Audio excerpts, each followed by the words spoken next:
Greetings, Missouri Mid-South. I've been in some robust conversations this week about decision-making in the church, and I want to share with you a theme I've been hearing across these conversations.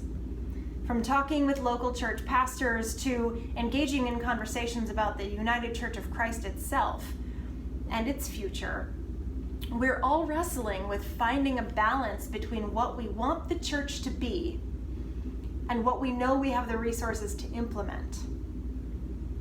There's no corner of church life where this conversation doesn't take effort. There's no corner of church life where finding this balance doesn't demand compromise. I've been reminded of the Rolling Stones song, "You can't always get what you want, but if you try sometimes, you might find you get what you need."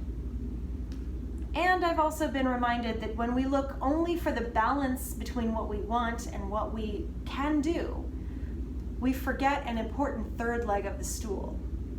And it's a three-legged stool that's actually the most stable. There's what we want, and there's what we can do, and there's who God is calling us to become.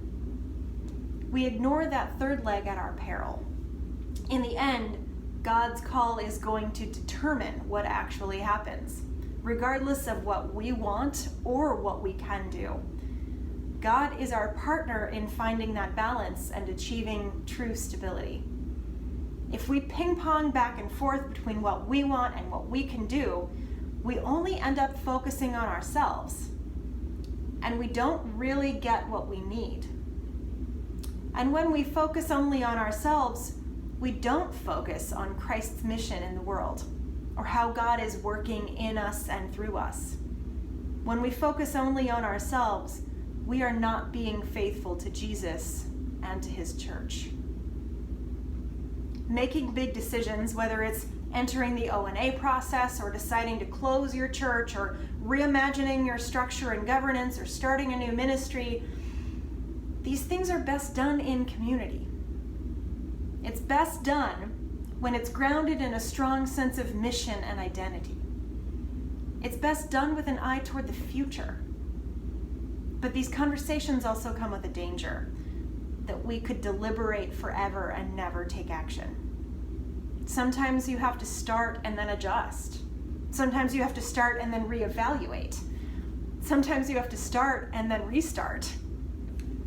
There's an art to knowing when to stop deliberating and start taking action. And if you really do it well, you're doing both at the same time. That's why commitment to clear process is important. And that's why doing the work in community is important too, so that we can check in with one another and make sure we're on track.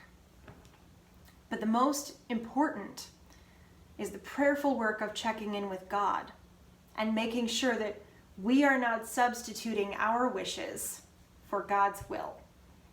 We want many things for the church. We can do many things in service of the church. But if we are not attending to God's call for us, both individual call and God's call for the church, then we will not make decisions that are faithful. I'm being a little bit vague as I say these things this week, and it's important that you know that that's intentional, because I'm aware of a lot of big decisions ahead in the lives of our local churches, in the lives of our associations, in the life of our conference, and in the life of the whole United Church of Christ. And none of them are my decisions to make alone. Some of them are not my decisions to make at all.